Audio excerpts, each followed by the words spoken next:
ஆண்டவரும் இரட்சகரும் மீட்பருமாயிருக்கிற இயேசு கிறிஸ்துவின் நாமத்தினால உங்களை வாழ்த்துகிறோம். அருமையான கர்த்தருடைய பிள்ளைகளே, நமது நியூ கிரேஸ் டிவியின் வாயிலாக இந்த அரை சன்ஷைன் இந்த நிகழ்ச்சிக்காக கர்த்தரை ஸ்தோத்தரிக்கிறேன். கர்த்தருடைய நாமம் மகிமைப்படுவதாக. இந்த நாள் கர்த்தர் நமக்கு தந்த நாள், இதிலே களிகூர்ந்து மகிழ கடவோம். இந்த நாள் ஆராதனைக்காக நாம் ஜெபிப்போம். கர்த்தருடைய நாமம் மகிமைப்படுவதாக. உம்மால் கூடும் எல்லாம் கூடும், ஒரு வார்த்தை சொன்னால் போதும். உம்மால் கூடும் எல்லாம் கூடும், ஒரு வார்த்தை சொன்னால் போதும். ஐயா, ஒரு வார்த்தை சொன்னால் போதும். ஐயா, ஒரு வார்த்தை சொன்னால் போதும். அன்புள்ள ஆண்டவரே, இந்த ஆராதனை ஆசீர்வதிச்சு கொடுங்கப்பா. தூயாவியானவரே வாங்க.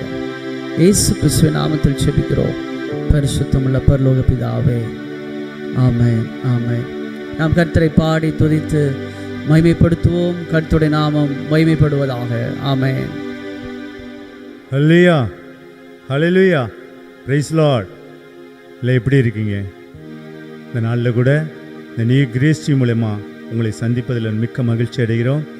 ஒவ்வொரு நாளும் நம்முடைய ஆண்டவரை துதித்து மகிழ்ந்து அவரை கொண்டாடி நம்ம ஒவ்வொரு நாளும் அவரை மகிமைப்படுத்துகிறோம்.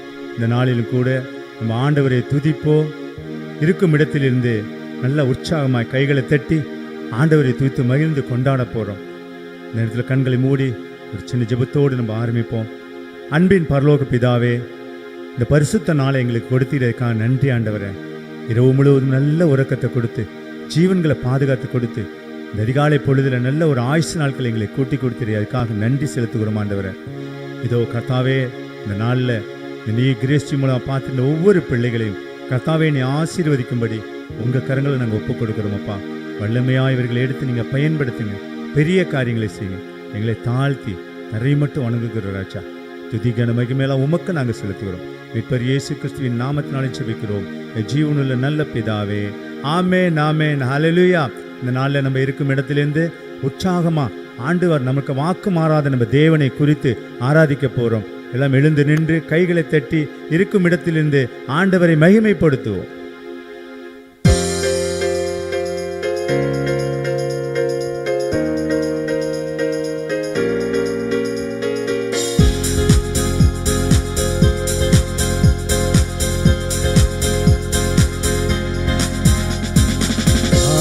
வாக்குத்தத்தம் செய்தவர் வாக்கு மாறுமோ?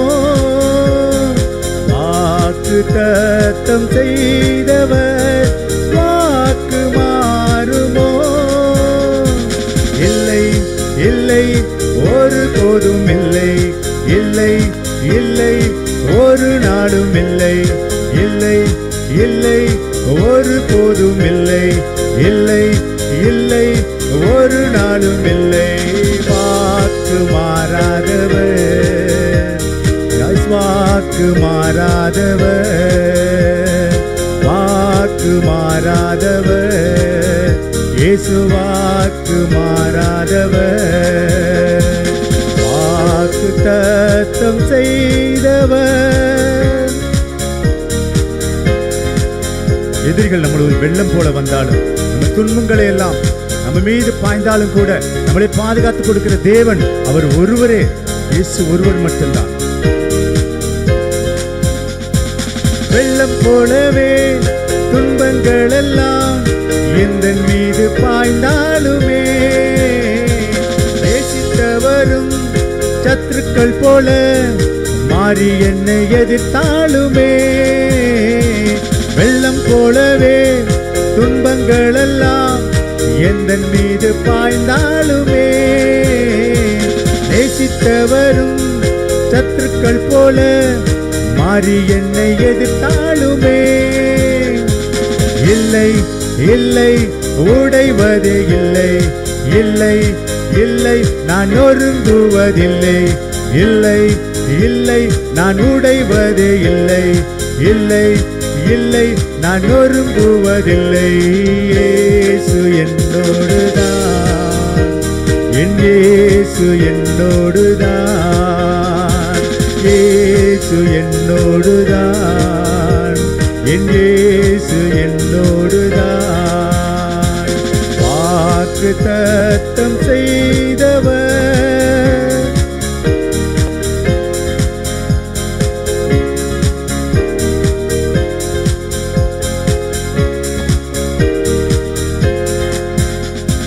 காரூரில்களால் பாதைகளெல்லாம் அந்தகாரம் சூழ்ந்தாலுமே, தரிசனங்கள் நிறைவேறிட தாமதங்கள் ஆனாலுமே, காரூரில்களால் பாதைகளெல்லாம் அந்தகாரம் சூழ்ந்தாலுமே, தரிசனங்கள் நிறைவேறிட தாமதங்கள் ஆனாலுமே, இல்லை இல்லை நான் அஞ்சுவதில்லை, இல்லை இல்லை நான் கலங்குவதில்லை, இல்லை இல்லை நான் அஞ்சுவதில்லை, இல்லை இல்லை நான் கலங்குவதில்லை.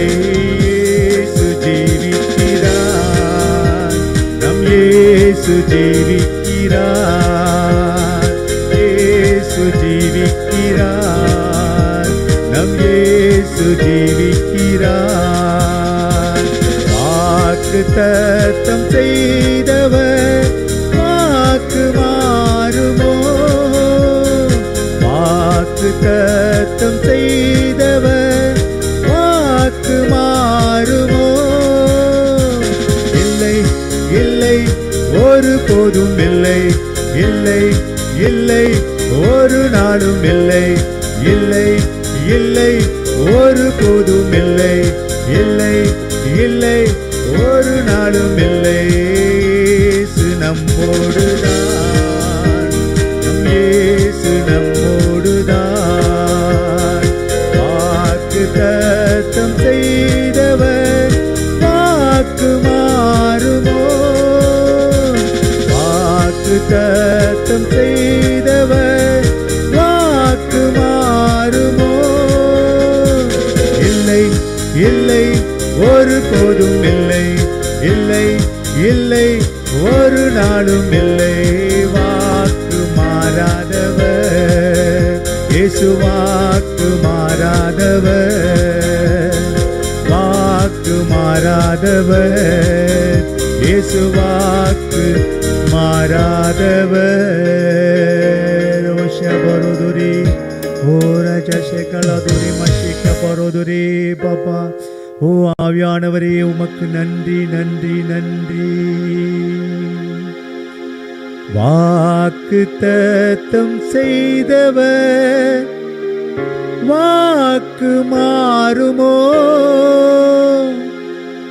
இல்லை இல்லை ஒரு போதும் இல்லை, இல்லை இல்லை ஒரு நாளும் இல்லை. வாக்கு மாறாதவர் இயேசு, வாக்கு மாறாதவர். இந்த நாளில் கூட வாக்கு மாறாத தேவன், அன்பு மாறாத தேவன். அவர் வாக்கு சொன்னா மாறாம நம்மளுக்கு செய்கின்ற தேவாதி தேவன். அவர் நம்மளுக்கு வாக்கு கொடுத்திருக்கிறார், வாக்கு தத்தங்களை நிறைய கொடுத்திருக்கிற ஆண்டவர். அந்த வாக்கு தத்தம் நிறைவேற, இந்த தரிசனங்கள் நிறைவேற ஆண்டவர் ஒருவர் மட்டும்தான் முடியும். அவரை துதித்து மகிழ்ந்து கொண்டாடி இந்த நாளுக்காக நம்ம தேவனுக்கு நன்றி செலுத்தும். எல்லா துதி கன மகிமையெல்லாம் அவருக்கே செலுத்தும். மீட்பர் இயேசு கிறிஸ்துவின் நாமத்தினாலே நாங்கள் துதிக்கிறோம், செபிக்கிறோம். ஆண்டவரே நன்றி நன்றி அப்பா, நன்றி அப்பா. ஹல்லேலூயா ஹல்லேலூயா.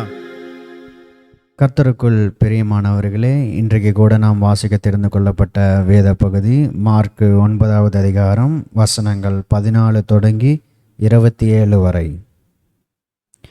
பின்பு அவர் சீஷரிடத்தில் வந்தபோது அவர்களை சுற்றி திரளான ஜனங்கள் நிற்கிறதையும் அவர்களுடைய வேத பாரகர் தர்க்கிக்கிறதையும் கண்டார். ஜனங்கள் எல்லாரும் அவரை கண்டவுடனே மிகவும் ஆச்சரியப்பட்டு ஓடி வந்து அவருக்கு வந்தனம் செய்தார்கள். அவர் வேத பாரகரை நோக்கி, நீங்கள் இவர்களோடே என்னத்தை குறித்து தர்க்கம் பண்ணுகிறீர்கள் என்று கேட்டார். அப்பொழுது ஜனக்கூட்டத்தில் ஒருவன் அவரை நோக்கி, போதகரே, ஊமையான ஒரு ஆவி பிடித்த என் மகனை உம்மிடத்தில் கொண்டு வந்தேன். அது அவனை எங்கே பிடித்தாலும் அங்கே அவனை அலைக்கழிக்கிறது. அப்பொழுது அவன் நுரை தள்ளி பல்லை கடித்து சோர்ந்து போகிறான். அதை துரத்திவிடும்படி உம்முடைய சீஷரிடத்தில் கேட்டேன், அவர்களால் கூடாமற் போயிற்று என்றான். அவர் பிரதியுத்தரமாக, விசுவாசம் இல்லாத சந்ததியே, எதுவரைக்கும் நான் உங்களோட இருப்பேன்? எதுவரைக்கும் உங்களிடத்தில் பொறுமையாயிருப்பேன்? அவனை என்னிடத்தில் கொண்டு வாருங்கள் என்றார். அவனை அவரிடத்தில் கொண்டு வந்தார்கள். அவரை கண்டவுடனே அந்த ஆவி அவனை அலைக்கழித்தது. அவன் தரையிலே விழுந்து நுரை தள்ளி புரண்டான். அவர் அவனுடைய தகப்பனை நோக்கி, இது இவனுக்கு உண்டாகி எவ்வளவு காலமாயிற்று என்று கேட்டார். அதற்கு அவன், சிறுவயது முதற்கொண்டே உண்டாயிருக்கிறது. இவனை கொல்லும்படிக்கு அது அநேக தரம் தீயிலும் தண்ணீரிலும் தள்ளிற்று. நீர் எதாகிலும் செய்யக்கூடுமானால் எங்கள் மேல் மனதிறங்கி எங்களுக்கு உதவி செய்ய வேண்டும் என்றான். இயேசு அவனை நோக்கி, நீ விசுவாசிக்க கூடுமானால் ஆகும், விசுவாசிக்கிறவனுக்கு எல்லாம் கூடும் என்றார். உடனே பிள்ளையின் தகப்பன், விசுவாசிக்கிறேன் ஆண்டவரே, என் அவிசுவாசம் நீங்கும்படி உதவி செய்யும் என்று கண்ணீரோடே சத்தமிட்டு சொன்னான். அப்பொழுது ஜனங்கள் கூட்டமாய் ஓடி வருகிறதை இயேசு கண்டு அந்த அசுத்த ஆவியை நோக்கி, ஊமையும் செவிடுமான ஆவியே, இவனை விட்டு புறப்பட்டு போ, இனி இவனுக்குள் போகாதே என்று நான் உனக்கு கட்டளையிடுகிறேன் என்று அதை அதட்டினார். அப்பொழுது அது சத்தமிட்டு அவனை மிகவும் அலக்களித்து புறப்பட்டு போயிற்று. அவன் செத்து போனான் என்று அநேகர் சொல்லத்தக்கதாக செத்தவன் போல் கிடந்தான். இயேசு அவன் கையை பிடித்து அவனை தூக்கினார். உடனே அவன் எழுந்திருந்தான் என்பதே. வாசிக்க தெரிந்து கொள்ளப்பட்ட வேத பகுதி வாசித்தாயிற்று. கர்த்தர் தாமே இந்த திருவசனங்களை ஆசீர்வதிப்பாராக. ஆமேன். இப்பொழுதும் கூட நம் மத்தியில் வந்திருக்கிற பிரதர் ஆனந்தகுமார் அவர்கள் நமக்காக இந்த வேத பகுதியை தியானித்து கொடுப்பார்கள். அவரை நாம் அன்புடன் வரவேற்போம். ஆமேன்.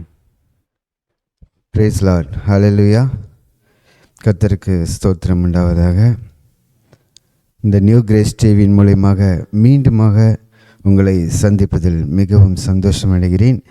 இதுவும் இந்த காலை வேளையில் நாம் தியானிக்க இருக்க மார்க் 9ஆம் அதிகாரத்தை தியானிக்க இருக்கிறோம்.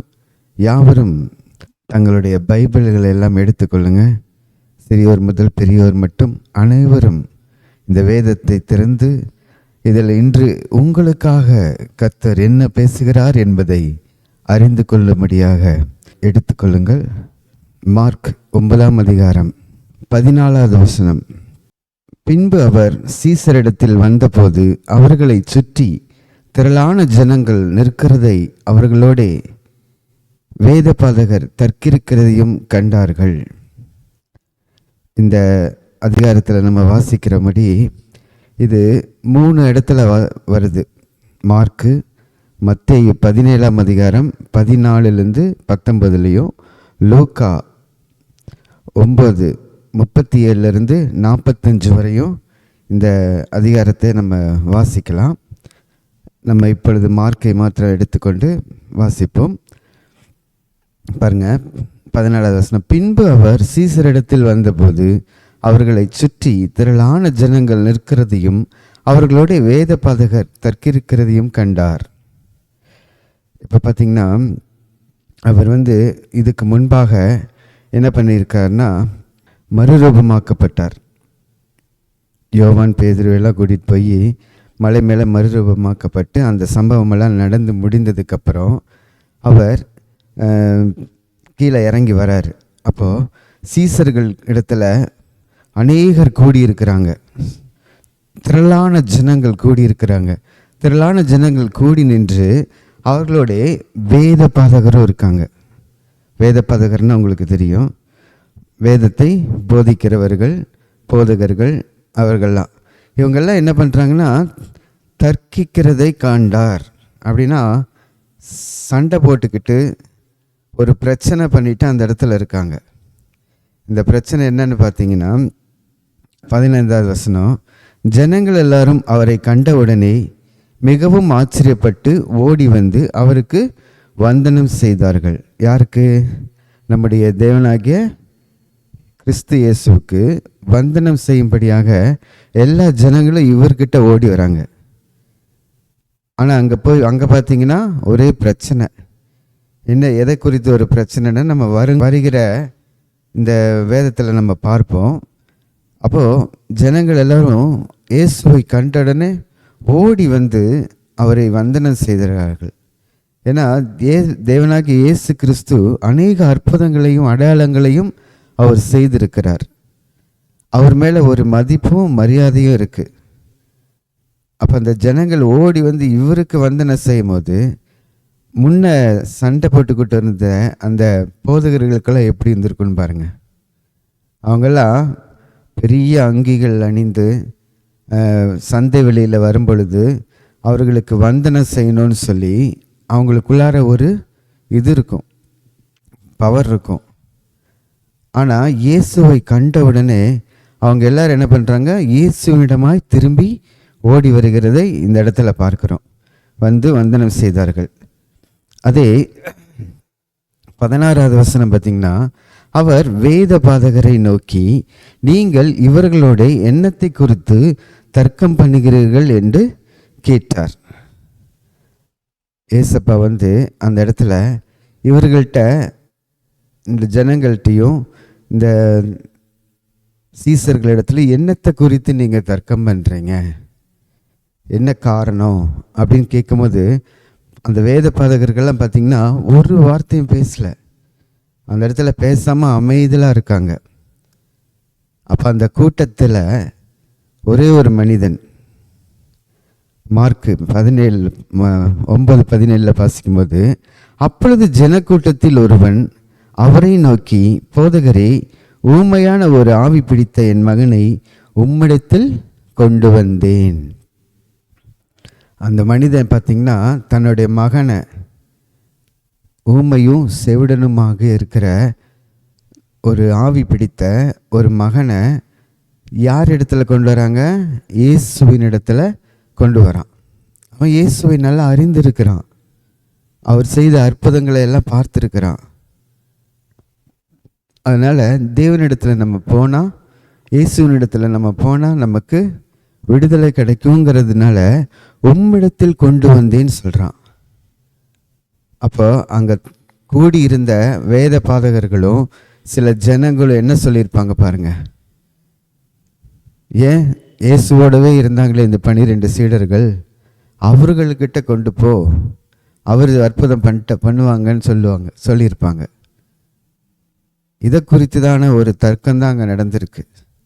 ஜனங்களும், ஏன் இயேசு தான் வரணுமா, நீங்களே பண்ண மாட்டேயாதா அப்படின்னு கேட்டிருப்பாங்க. வேத பாதகர்களும் இயேசுவை ஏற்றுக்கொள்ளவே இல்லை அந்த காலத்தில். அதனால் அவர்களுக்கு கூட, ஏன் சீசர்கள் எல்லாம் இருக்காங்கள, அவங்கள்ட்ட கூட அவர் வந்து சரி பண்ணட்டும் அப்படின்னு சொல்லியிருப்பாங்க. ஆனால் அவன் இந்த கூட்டத்தில் அந்த மகன் என்ன சொல்கிறான்னு பார்த்தீங்கன்னா, நான் வந்து என் மகனை உம்மிடத்தில் தான் கொண்டு வந்தேன். 18வது வசனம் பாருங்கள். அது அந்த மகனை குறித்து, வியாதி குறித்து சொல்கிறான். நம்ம வீட்டில் கூட எத்தனையோ பேர்கள் வியாதியோடு இருக்கலாம், வேதனையோடு இருக்கலாம், கண்ணீரோடு இருக்கலாம், தீராத ஒரு வியாதி பிடித்திருக்கலாம், டாக்டர்களால் கைவிடப்பட்ட வியாதியாக இருக்கலாம். எந்த வியாதியாக இருந்தாலும் கர்த்தர் குணமாக்க வல்லவராக இருக்கிறார். நம்ம மனிதர்கள்ட்ட போய் ஒரு வியாதி குறித்து நம்ம சொன்னோம்னா அவங்க என்ன சொல்லுவாங்கன்னா, இந்த டாக்டர்கிட்ட போ, அந்த டாக்டர்கிட்ட போ, அவர் வந்து இதில் ஸ்பெஷலிஸ்ட்டு, அப்படி இப்படின்னெல்லாம் சொல்லுவாங்க. நம்ம அதெல்லாம் கேட்டுட்டு அந்த டாக்டர்கிட்ட இந்த டாக்டர்கிட்ட போய் ஏகப்பட்ட செலவு தான் ஆகும். குடும்ப சூழ்நிலையில் எத்தனையோ பேர் இந்த வேலையில் அடுத்த வேலை சாப்பாட்டுக்கு கூட ஏதோ ஒரு கூலி வேலை செஞ்சால் தான் பிழைக்க முடியுங்கிற தருணத்தில் அவங்களுடைய குடும்பத்தில் பார்த்திங்கன்னா வியாதியோடு இருப்பாங்க. அந்த மகனை கூப்பிட்டு கொண்டு அந்த ஹாஸ்பிட்டலில் இந்த ஹாஸ்பிட்டல்லாம் போயிட்டுருப்பாங்க. உங்களுக்கெல்லாம் நான் சொல்கிறேன், இந்த காலை வேளையில் முதலாவது தேவனுடைய ராஜ்யத்தை தேடுங்கள், அப்பொழுது இவைகள் எல்லாம் உங்களுக்கு கூட கொடுக்கப்படும் என்று சொல்லியிருக்கு. அதனால் நம்ம இயேசு கிறிஸ்துவை தான் தேடணும். அந்த இடத்துல அற்புதம் செய்கிறாங்க, இந்த இடத்துல அற்புதம் செய்கிறாங்க, அங்கே போனால் என் மகனுக்கு சரியாயிரும், இங்கே போனால் என் மகளுக்கு சரியாகிரும் அப்படின்னுலாம் யாரும் அங்கேயும் இங்கேயும் ஓட வேண்டாம். இருந்த இடத்துல, ஏன்னா இயேசு கிறிஸ்து வந்தார், மரித்தார், உயிர்த்தெழுந்து போயிட்டார். அந்த உயிர்த்தெழுதல் வல்லமை உள்ள தேவன் உங்களோடு கூட தான் வாசம் பண்ணுகிறார். அவர் உங்கள் அருகாமையில் தான் இருக்கார். அவரை நீங்கள் அங்கே அங்கேன்னு தேடவே வேண்டாம். கண்களை மூடி கண்ணீரோடு அவரை நோக்கி பார்த்தீங்கன்னா அவர் உங்கள் குடும்பத்தில் அற்புதம் செய்ய அவர் வல்லவராக இருக்கிறார். பாருங்க 18வது வசனம். அது அவனை எங்கே பிடித்தாலும் அங்கே அவனை அலைக்கரிக்கிறது. அப்பொழுது அவன் நுரை தள்ளி பல்லை கடித்து சோர்ந்து போகிறான். அதை துரத்தி விடும்படி உம்முடைய சீசரிடத்தில் கேட்டேன். யார் இடத்துல கேட்டாங்களாமா? அவருடைய சீசரிடத்தில் கேட்டாங்களாம். ஆனால் அவங்க சீசர்கள்னால பாருங்க, அவர்களால் கூடாமல் போயிற்று என்றான். கர்த்தருக்குன்னு, இயேசு கிறிஸ்துவுக்குன்னு ஒரு வல்லமை இருக்குங்க. அவர் நினைத்தாதான் நம் தலையிலிருந்து ஒரு முடி கூட விழுகுமா. அவர் சித்தம் இல்லாமல் எதுவுமே இந்த உலகத்தில் நடக்கவே நடக்காது. அவரை அண்டிக் கொள்கிறவர்கள் பாக்கியவான்கள் சொல்லியிருக்கு. அதே மாதிரி போதகர்களுக்கு அவரவர்களுக்குரிய வல்லமையை கொடுத்துருக்கிறாரு. இருந்தாலும் நம்ம தேவனை தான் இந்த இடத்துல மிகவும் விசுவாசிக்க வேணும். இவன் முதலையே சொன்னபடி பார்த்திங்கன்னா உம்மிடத்தில் தான் கொண்டு வந்தேன் அப்படின்னு சொல்லியிருக்கிறான். அவனோட விசுவாசம் என்னங்க? கர்த்தரிடத்தில், இயேசுவின் இடத்துல போனால் என் மகன் குணமாகுவான் அப்படிங்கிற ஒரு உண்மை அவனுக்கு இடத்துல இருந்தது. அவன் யோசித்து கொண்டே இருந்திருப்பான், எப்படியாவது இயேசு கிறிஸ்துவை பார்த்துடணும், என் மகன் அவர் இடத்துல கொண்டு போயிடணும்னு சொல்லி. அது மாதிரி இந்த வேளையில் யாரெல்லாம் வியாதியோடு இருக்கிறீங்களோ நீங்கள் தேவனிடத்தில் மாத்திர விசுவாசம் வைங்க. உங்கள் விசுவாசத்தை அவர் வர்த்திக்க பண்ணுகிற தேவனாக இருக்கிறார். இப்போ மார்க் 9:18 பாருங்கள், 19ஆம் வசனம் வாசிக்கிறேன். அவர்கள் பிரியத்தரமாக, விசுவாசம் இல்லாத சந்ததியே, எதுவரைக்கும் நான் உங்களோடு இருப்பேன், எதுவரைக்கும் உங்களிடத்தில் பொறுமையாக இருப்பேன், அவனை என்னிடத்தில் கொண்டு வாருங்கள் என்றார்.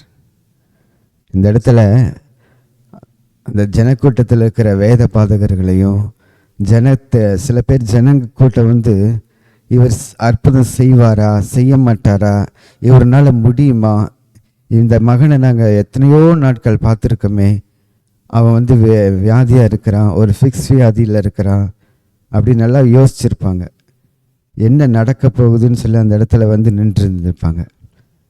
அப்படி நின்று கொண்டு பார்த்து கொண்டு இருக்கும் பொழுது இயேசு கிறிஸ்து சீசர்களையும் அந்த ஜனக்கூட்டத்தில் இருக்கிற போதகர்களையும் எல்லாத்தையும் என்ன பண்ணுறாருன்னா அந்த இடத்துல கடிந்து கொள்கிறவர்களாக இருக்கிறார்.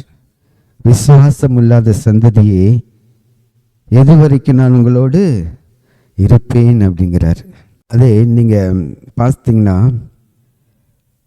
யாக்கோப்பு 5:15, அப்பொழுது விசுவாசமுள்ள ஜெபம் பிணியாலே ரட்சிக்கும், கர்த்தர் அவனை எழுப்புவார், அவன் பாவம் செய்தவனானால் அது அவனுக்கு மன்னிக்கப்படும் சொல்லிக்கிறார். பாருங்க, இந்த இடத்துல விசுவாசம் உள்ள ஜெபம் பிணியாலையை ரட்சிக்கும்னு சொல்கிறார். ஆனால் இவங்களுக்கு அந்த விசுவாசம் இல்லை. ஆனால் அந்த மகனுக்கு இருந்திருக்கு. யாருக்கு? அந்த அவனுடைய தகப்பனாருக்கு மிகுந்த விசுவாசம் இருக்குது. எப்படியாவது என் மகன் இயேசுனிடத்தில் போனால் சரியாயிருவாருன்னு சொல்லி. 20வது வசனம் பாருங்க. அவனை அவனிடத்தில் கொண்டு வந்தார்கள். அவரை கண்டவுடனே அந்த ஆவி அவனை அலக்களித்தது. அவன் தரையிலே விழுந்து நுரை தள்ளி புரண்டான். இந்த இடத்துல எவ்வளோ பெரிய அற்புதம் பாருங்க. அந்த ஆவி, அசுத்தாவி பிடிச்சிருந்த அந்த மகன் இயேசுவினிடத்தில் கொண்டு வரும் பொழுது அந்த ஆவி அவனை அலக்களித்து அவனை தரையிலே விழுந்து நுரை தள்ளி புரண்டான்னு சொல்லி வாசிக்கிறோம். அதுக்கு முன்னால் பார்த்திங்கன்னா வேத பாதகர்கள் இருந்திருக்காங்க, சீசர்கள் இருந்திருக்காங்க. ஆனால் அவர்களுக்கெல்லாம் அந்த வல்லமை இல்லை. அவர்களோட கூட இந்த பிசாசு ஜாலியாக இருந்திருக்கு. என்ன பண்ணுறாங்க ஏது பண்ணுறாங்கன்னு அந்த பிசாசு கூட உத்து நோக்கி பார்த்துட்டு இருந்திருக்கு. ஆனால் இயேசு கிறிஸ்து வந்த உடனே பாருங்கள், அவரை கண்ட உடனே அந்த ஆவி அவனை அலக்களித்து கீழே தள்ளிச்சாமா. அப்போ இயேசு கிறிஸ்துவின் வல்லமை அந்த இடத்துல வெளிப்படுது. அவர் வந்தாலே போதும், அவர் உங்கள் குடும்பத்தில் வந்து நின்னா போதும், உங்களுடைய எல்லா பிரச்சனைகளையும் எல்லா வியாதிகளையும் நீக்க அவர் வல்லவராக இருக்கிறார். ஒரு வியாதி எப்படிங்க வருது? மனிதனுக்குள்ள ஒரு வியாதி வருதுன்னா அது பிசாசானவன் சில வியாதிகளை கொண்டு வந்து விதைப்பான். டாக்டர்களாக பார்ப்பாங்க, இது என்ன வியாதின்னா கண்டுபிடிக்க முடியாது. ஏன்னா பிசாசானவன் அவ்வளோ ஒரு வல்லமை உள்ளவன். எப்படியாவது கொண்டு வந்து வியாதிகளை விதைச்சு அந்த குடும்பத்தை அழிக்கத்தான் பார்ப்பான்.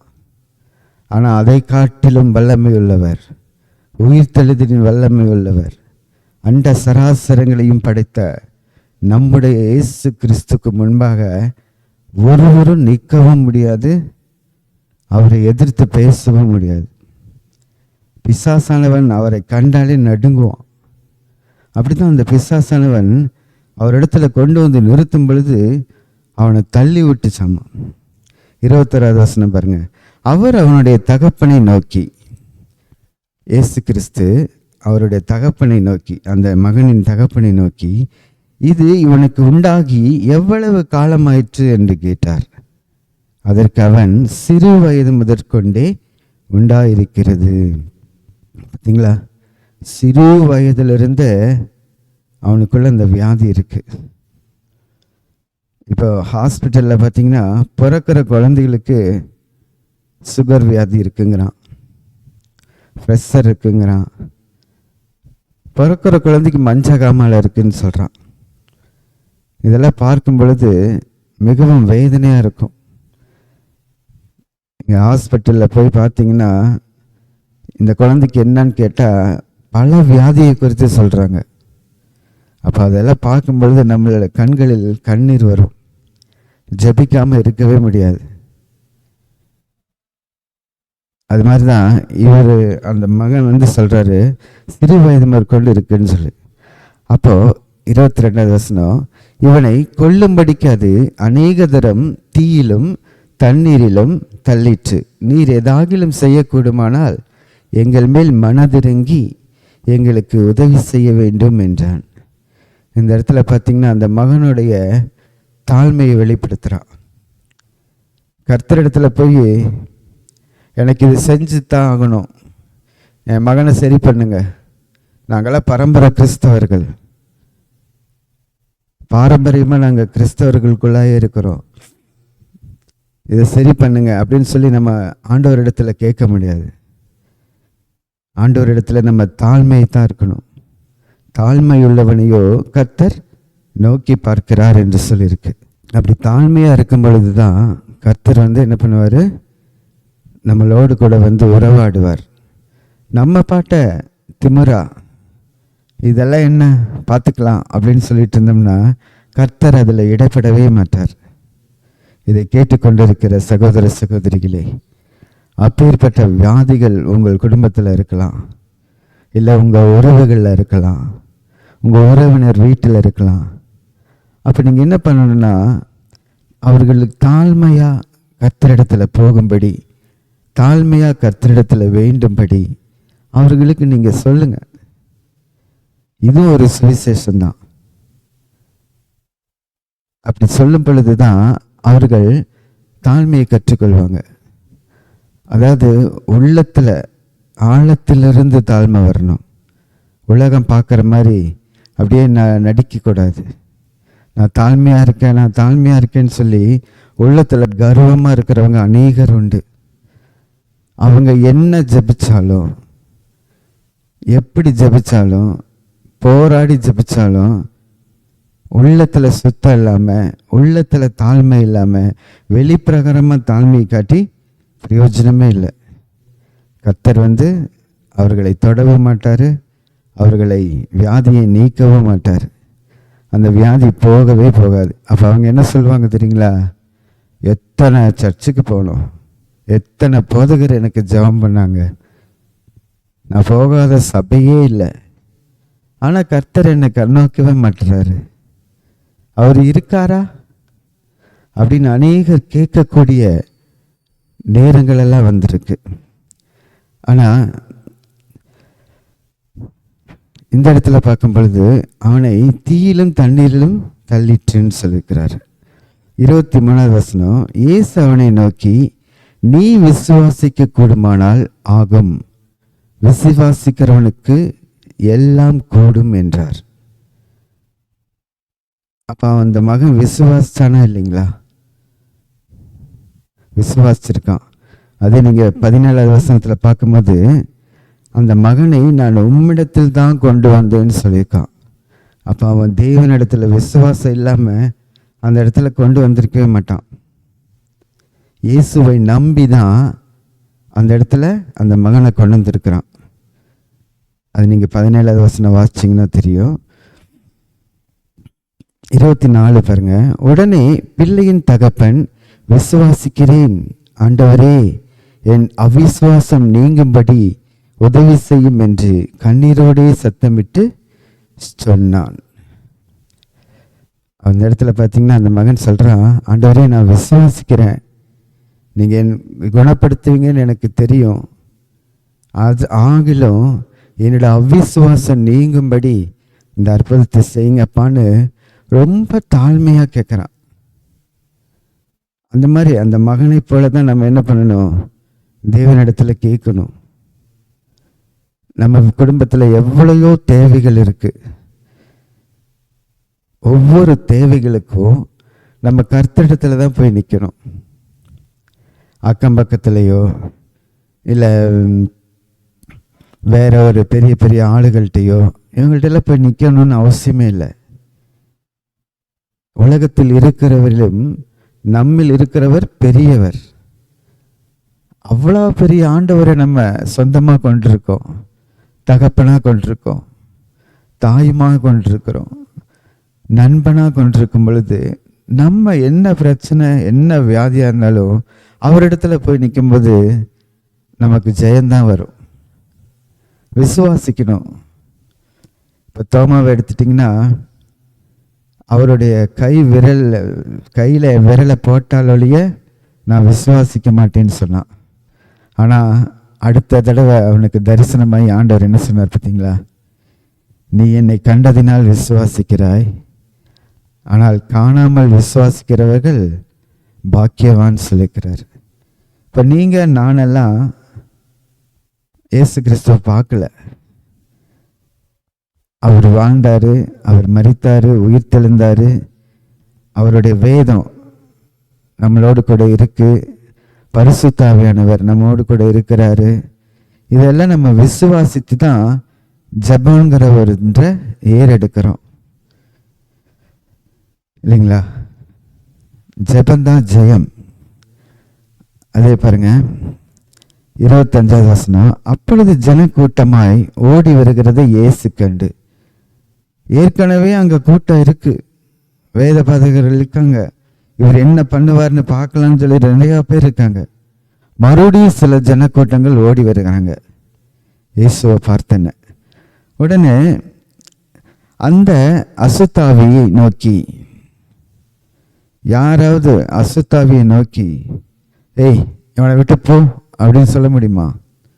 சொன்னாலே அது போகாது. அப்படி சொல்லி போயிருந்தா அங்கே வேத பாதகர்கள் சொல்லியிருப்பாங்க, சீசர்கள் சொல்லியிருப்பாங்க, எத்தனையோ பேர் சொல்லியிருப்பாங்க. ஆனால் அந்த இடத்துல யாரும் சொல்லவும் இல்லை. விசுவாசனாலே சில பேர்த்துக்கு என்னங்க பயம், ஐயோ நம்மளை பிடிச்சிருமோ, நம்ம அதட்டன்னா நம்மளை இது பண்ணிடுமோன்னு சொல்லிட்டு அவங்களுக்கு பயம். அப்போ பார்த்தீங்கன்னா அந்த இடத்துல இயேசு கிறிஸ்து பாருங்க எப்படி